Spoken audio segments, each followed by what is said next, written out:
Ladies and gentleman, silent please. Good afternoon সবাইকে। আজকে Purbachal 100 acre prime ল্যান্ডের মেগা নিলাম হতে যাচ্ছে। পকেটে টাকা বেশি যার, জমি তার।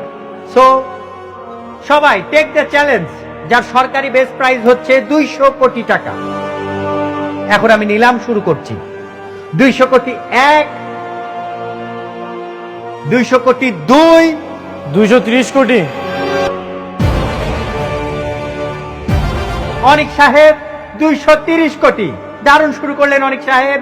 230 কোটি 1, 230 কোটি 2, 250। জব্বার সাহেব 250 কোটি টাকা। সুন্দর। 250 কোটি 1, 250 কোটি। 300 কোটি। বাহ, রকেটের গতিতে ছুটছে নিলাম। 300 কোটি টাকা। 300 কোটি 1, 400 কোটি টাকা। আলতাফ সাহেব 400 কোটি টাকা। নিলাম এখন 400 কোটি টাকাতে। 400 কোটি 1, 400 কোটি 2, 500 কোটি টাকা। ও মাই গড, শালিমা গ্রুপ 1 লাফে 500 কোটি টাকা। দারুণ হচ্ছে। 500 কোটি 1, 550। জব্বার সাহেব 550 কোটি টাকা। তাহলে আমরা দেখতে পাচ্ছি এই জঙ্গলে আর কোনো বাঘ আছে নাকি যে রয়্যাল বেঙ্গল টাইগারকে টপকাবে। 550 কোটি 1, 550 কোটি 2, 600 কোটি। অনিক সাহেব কোনোভাবেই মাঠ ছাড়তে চান না, তিনি মাঠ ছাড়তে নারাজ। 600 কোটি টাকা। 600 কোটি 1, 600 কোটি 2, 650 কোটি। তামির সাহেব 650 কোটি টাকা। দারুণ জমে গেছে কিন্তু আজকে। 650 কোটি টাকা। 650 কোটি 1, 650 কোটি 2, 650 কোটি। 1000 কোটি টাকা। History in the making. 1000 কোটি টাকা। শালিমা গ্রুপ মনে হচ্ছে আজকে পুরো বাজার ফাঁকা করে দেবে। 1000 কোটি টাকা। আছেন নাকি কেউ? 1000 কোটি 1, 1000 কোটি 2, 1200 কোটি।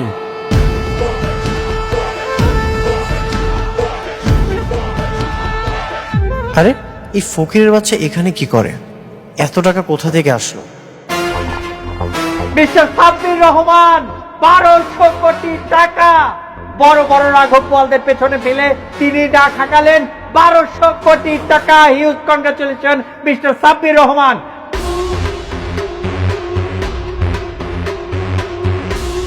আছেন কি কেউ এখানে তাকে বিট করার মতো, নাকি তিনিই হবেন বনের রাজা? 1200 কোটি 1, 1200 কোটি 2, 1300 কোটি টাকা। 1300 কোটি টাকা। শালিমা গ্রুপ 1300 কোটি টাকা বলেছে। দারুণ।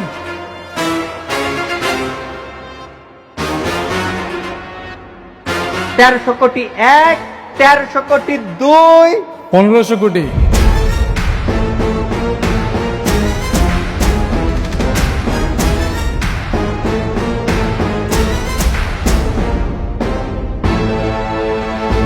পনেরোশো কোটি টাকা। Huge break. দারুণ একটি অ্যামাউন্ট বললেন। 1500 কোটি টাকা। Huge congratulation mister Sabbir Rahman. আপনি অনেক বড় বড়দের পেছনে ফেলে 1500 কোটি টাকা দাম হাঁকিয়েছেন। এখন আমি ডাকছি 1500 কোটি 1, 1500 কোটি 2, 1500 কোটি 3, 4। Thank you mister Sabbir Rahman. 1500 কোটি টাকায় সোল্ড হয়ে গেল মিস্টার সাব্বির রহমানের কাছে।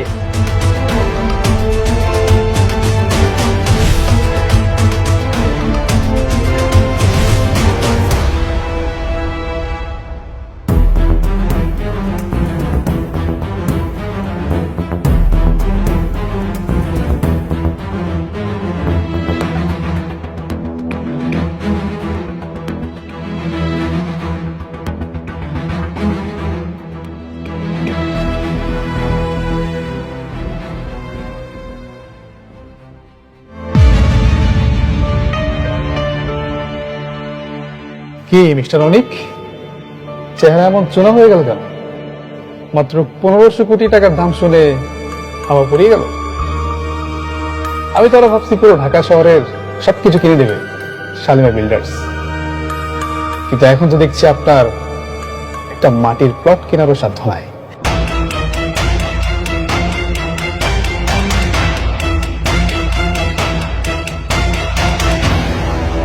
সাব্বির, বেশি উড়িস না, আর একদম আমাকে টাকা গরম দেখাবি না। দুদিনের ফকির, হঠাৎ করে আলাদিনের চেরাক পেয়েছিস, আর এটা পেয়েই নিজেকে রাজা মনে করছিস? তোকে মাটিতে নামাতে চোখের পলকই যথেষ্ট। আমাকে মাটিতে নামানোর জন্য তোমার সেই ক্ষমতা আর নেই অনেক। খুব বেশি বাড়াবাড়ি না ভালো না। কি বল? বাড়াবাড়ি আমি করছি? বাড়াবাড়ি তো তোমরা আমার সাথে করলে। আমি তো জাস্ট ফিরিয়ে দিতে আসছি। আর একটা কথা তোমাকে বলে রাখি, সিংহের চামড়া পড়লেই না সিংহ হওয়া যায় না। আজ থেকে এ রাজ্যের রাজা আমি, আর তোমরা বলে ফেলে দেওয়া মাঠের দর্শক। Goodbye, see and you.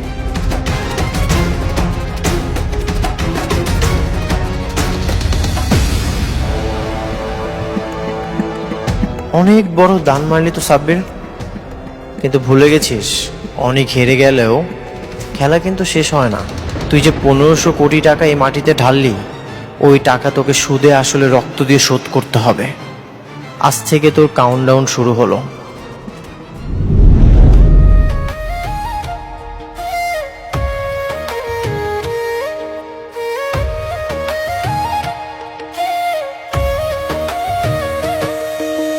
ভাগ্যবনে পাইলাম তোমায়, ভাগ্যে তো আর রইলা না। দুঃখে আমার বুক ভেসে যায়, সুখের দেখা হইল না। তবু আমি তোমার আশায় কাঁদি দিবারাত সুখে থেকো, ভালো থেকো গরি, ঘরে রাজপুত্রে। ও সুখে থেকো, ভালো থেকো গরি, ঘরে রাজপুত্রে। আজ তোমাকে বলতেই হবে, সাব্বিরের সাথে তোমার কি রিলেশন? যতই বন্ধু বন্ধু করো, আমি বিশ্বাস করি না। কেন বিশ্বাস করবে না? আমি কি ওকে বিয়ে করেছি? নাকি তোমার মতো আজকে এক বউয়ের সঙ্গে তো কালকে আরেক বউয়ের সঙ্গে রাত কাটাচ্ছি? বৃষ্টি, কথার মধ্যে মেঘলাকে টানবে না। তাহলে তুমি আমাদের কথার মধ্যে কেন সাব্বিরকে টানছো? ওর কি দোষ? সাব্বির এত টাকা কোথায় পেয়েছে?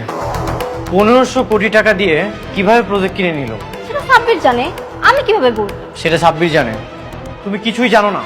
সাব্বির যখন প্রতিবার দাম বলছিল, আমি তোমাকে দেখেছি, তুমি ইশারা করছিলে। তুমি যা যা বলেছো, সাব্বির সেটাই করেছে। হ্যাঁ, ইশারা করেছি, যা করেছি বেশ করেছি। এ একই কথা যদি আমি তোমাকে বলি, তুমিও যা যা বলেছো মেঘলাও তাই তাই করেছে। বিজনেস তো অনেক কিছু হতেই পারে, কিন্তু তাই বলে তুমি কি চাচ্ছ? তুমি তোমার এক্স বয়ফ্রেন্ডের সাথে বিজনেস করতে যাচ্ছ? তুমিও তো তোমার প্রথম স্ত্রীকে ত্যাগ করতে পারলে না। আমাকে রেখে যখন তুমি মেঘলার কাছে যাও, তখন তোমার লজ্জা করে না? না, করে না, কারণ সে আমার বিবাহিত স্ত্রী। কিন্তু তুমি যেটা করছো সেটা পাপ। হাজবেন্ড থাকার পরেও অন্য একটা পুরুষের কাছে যাওয়াটা পাপ। হ্যাঁ পাপ।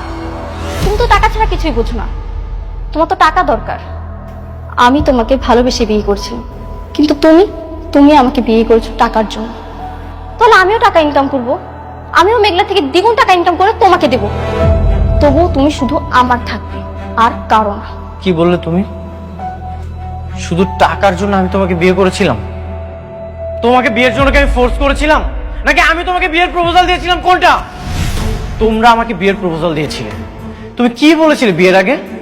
আমাকে ছাড়া নাকি তুমি অন্য কাউকে বিয়ে করতে চাও না, তুমি আমাকে ছাড়া নাকি অন্য কাউকে ভালোবাসতে পারবে না। আমি যখন বিপদে পড়েছিলাম, তোমরা আমাকে হেল্প না করে আমাকে ব্যবহার করেছো। এখন তুমি আমাকে টাকার জন্য খোটা দিচ্ছ। হিংসার অহংকারে তুমি না পাগল হয়ে গেছো। হ্যাঁ, আমি পাগল হয়ে গেছি। তুমি টাকার জন্য মেঘলার কাছে থাকবে, সেটা আমি সহ্য করতে পারবো না। আমি ওই শালিমার বিল্ডার্স গ্রুপের শেষ দেখে ছাড়ব।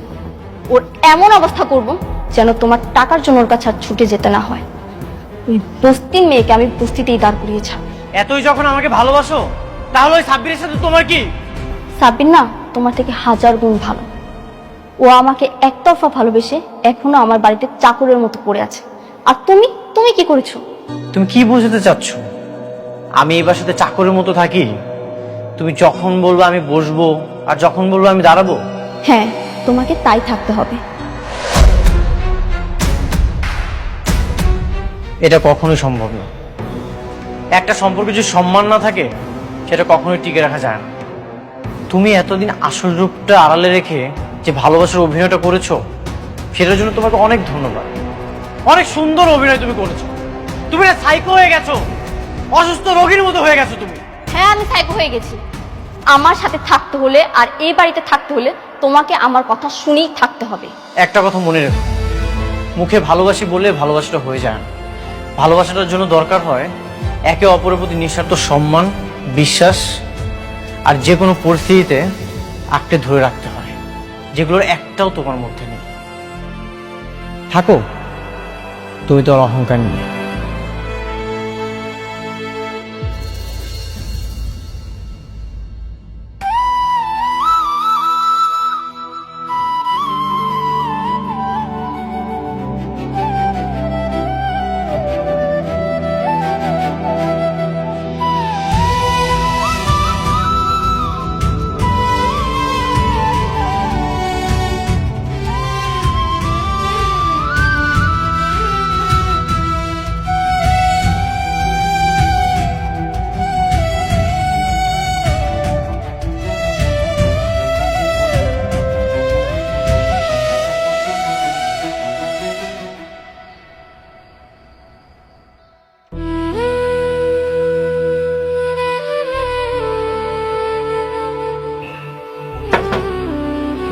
মেঘলা,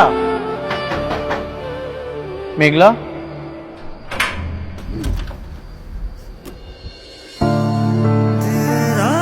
অনেক, আপনি এত রাত্রে আইলেন?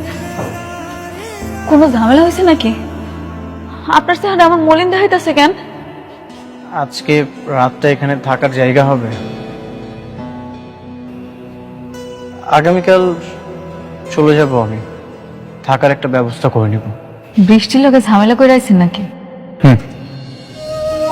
আপনি ঝগড়া করে আসেন আর যাই করে আসেন, আমার এই দরজা আপনার জন্য সারা জীবন খোলা থাকবে। আরে এখানে খাওয়া খাওয়া কি তোরা এত কথা কবি? ভিতরে নিয়ে আয় বাবা, আসো ভিতরে আসো। আসো বাবাজি, ভিতরে আসো। আহেন, ভিতরে আহেন।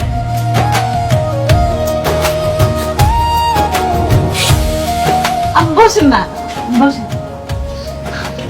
এই যে দেখো মায়ের কাণ্ডটা দেখো, মশাইটাও খুলেছে নাই। আব্বা মনে হচ্ছিল না। বাবা, তুমি এইবার জানলে তো ভালো মন্দ কিছু চড়াই দিতাম। আচ্ছা, একটা ডিম ভাইজা দিন, তোমার ভাত দে, যা হাত মুখ ধুয়ে নাও। হ্যাঁ দাঁড়া, যাও বাবা, হাত মুখে দিয়ে আসো। এই আমাদের খেয়াল রাখিস, কিছু লাগলে ডাক দিস। নিয়ে যা, হাত দিয়ে আসো। আচ্ছা, এই যে পানি রাখলাম বাবা। আই, আর কিছু লাগলে কোষ আমারে। হাত মুখ ধুয়ে না বাবা, আমি খাওয়ার জোগাড় করতেছি। আপনি যান, হাত মুখ ধুয়ে নেন, আমি নাহলে একটা ব্যবস্থা করি। আব্বার তো লুঙ্গি আছে, হেডা আপনার দি। আমি নিয়ে আই, হ্যাঁ? আপনি যান, হাত মুখ ধুয়ে নেন।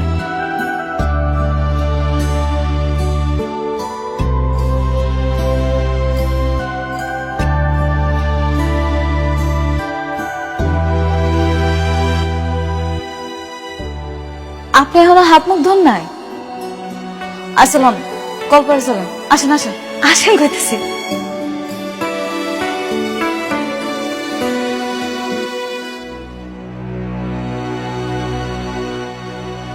কিভাবে কি শুরু করব কিছুই বুঝতে পারছি না। আমি যদি ওই কোম্পানির দায়িত্বটা না নিই তাহলে কি লাভ তাদের জন্য কষ্ট করে? তা ঠিক, তুমি একটা কাজ করতে পারো, নতুন একটা কোম্পানি দিতে পারো। কারণ আমার কোম্পানির দায়িত্ব তো আর তুমি নিচ্ছ না। এখন আমার মনে হয় নতুন করে শুরু করলেই ভালো হবে। এতে যা খরচ লাগে আমি দিব। সেটা তো একই হলো, তাই না? তাহলে কি করব বলো? তোমার যেটা ভালো মনে হয় সেটাই করো, আমি তো তোমাকে জোর করতে পারিনি। আপনি শিওর? আচ্ছা আচ্ছা আচ্ছা, ঠিক আছে, আমি দেখছি। ম্যাডাম সরি, আপনাদের কথা মাঝে আমাকে আসতে হলো। জরুরি একটা ইনফরমেশন ছিল। বলেন না, অসুবিধা নাই। গতকাল সাব্বির নামে যে নিলামটা কিনেছেন উনি আসলে ওমর জাফরের সহযোগিতায় এই কাজটা করেছেন। ওমর জাফর কে এসে? ওমর জাফর স্যার ওই আমাদের সালিমা গ্রুপের মতন একজন মালিক।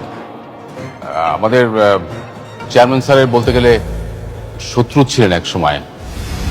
এবং ওমর জাফর কিন্তু খুব বাজে লোক ম্যাডাম। ওমর জাফর সারা জীবন সালিমা গ্রুপের সাথে একটা কম্পিটিশন ছিল। তার মানে বৃষ্টি আর সাব্বির ওমর জাফরের মাধ্যমে টাকা গরম দেখাচ্ছে। আমি খুব ভালো মতোই জানি সাব্বির কিছু নেই। সাব্বির যত কিছুই করুক, বৃষ্টির বাবা ওর জন্য কখনোই কিছু করবে না। ম্যাডাম, ওমর জাফর সাহেব সাব্বির সাহেব এবং অনিক সাহেবের দ্বিতীয় স্ত্রীর মাধ্যমে আমাদের শালিমা বিল্ডার্সের অনেক ক্ষতি করার চেষ্টা করছেন। আপনি একদমই চিন্তা করবেন না, আমি ওমর জাফরকে সামলে নিব। ওমর জাফর সম্পর্কে আমার আরো জানতে হবে।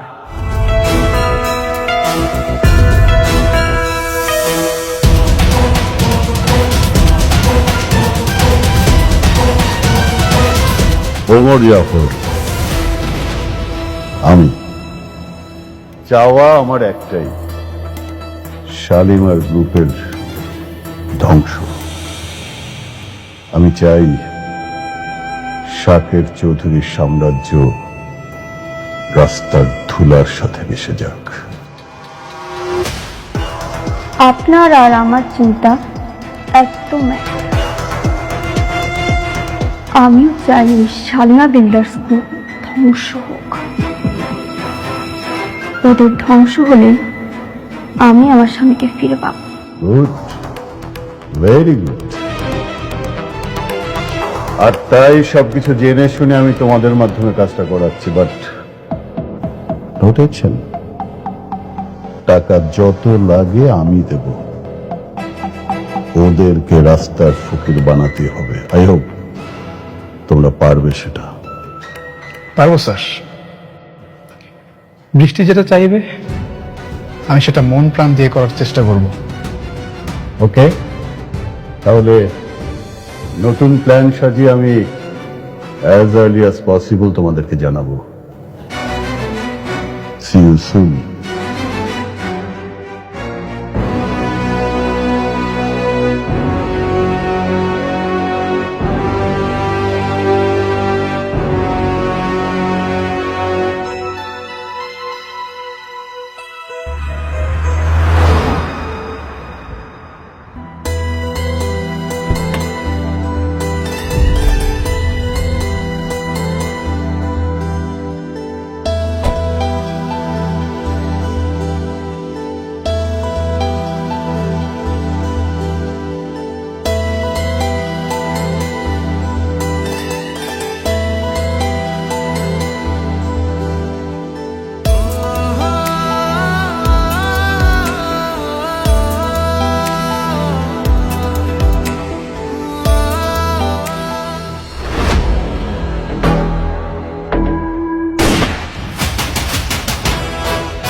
কি ব্যাপার অনেক, তুমি এখানে?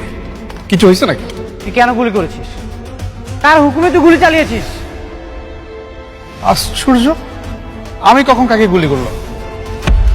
একদম নাটক করবি না, আমি নিজ চোখে দেখেছি তুই গুলি করে পালিয়ে যাচ্ছিস। অনেক তোমার কথা ভুল হচ্ছে, আমি গুলি করিনি। বৃষ্টি তোকে পাঠিয়েছে, মেঘলাকে খুন করার জন্য তোকে কত টাকা দিয়েছে? অনেক তুমি চুপ করো, মানে যা ইচ্ছে তা বলেই যাচ্ছ। আমি গুলি করিনি, কেন বিশ্বাস করতেছো না তুমি? ঠিক আছে, আমি তোর সাথে কোনো কথা বলবো না। যে তোকে পাঠিয়েছে আমি তার সাথে কথা বলবো। অবশ্য তুই যদি মেঘলাকে খুন করিস তাহলে তো তোর কোনো লাভ নেই। নিশ্চয়ই বৃষ্টি এটা করিয়েছে। দাঁড়ান, আপনি কোথায় যাইতেছেন অনেক? বোঝাপড়া করতে। তুমি এখন বাসায় যাও।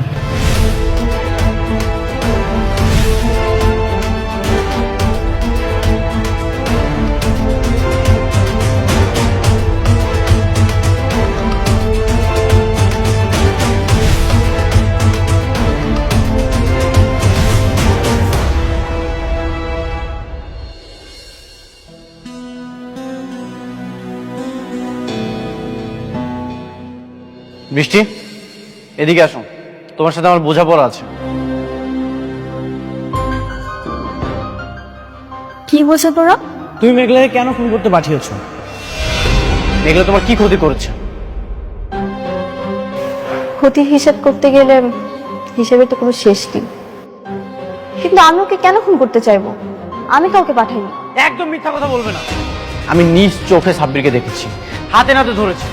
তুমি যদি সাব্বিরকে পারমিশন না দাও, তাহলে সাব্বিরের কাছে কেন করলো, কিভাবে করলো? সাব্বির? হ্যাঁ সাব্বির। তোমাকে একটা কথা ক্লিয়ার করে বলে রাখি, যদি মারতেই হয় সামনাসামনি আমাকে এখানে গুলি করো, পিছন থেকে মেঘলাকে খুন করার চেষ্টা করো না, তাহলে কিন্তু খুব খারাপ হয়ে যাবে।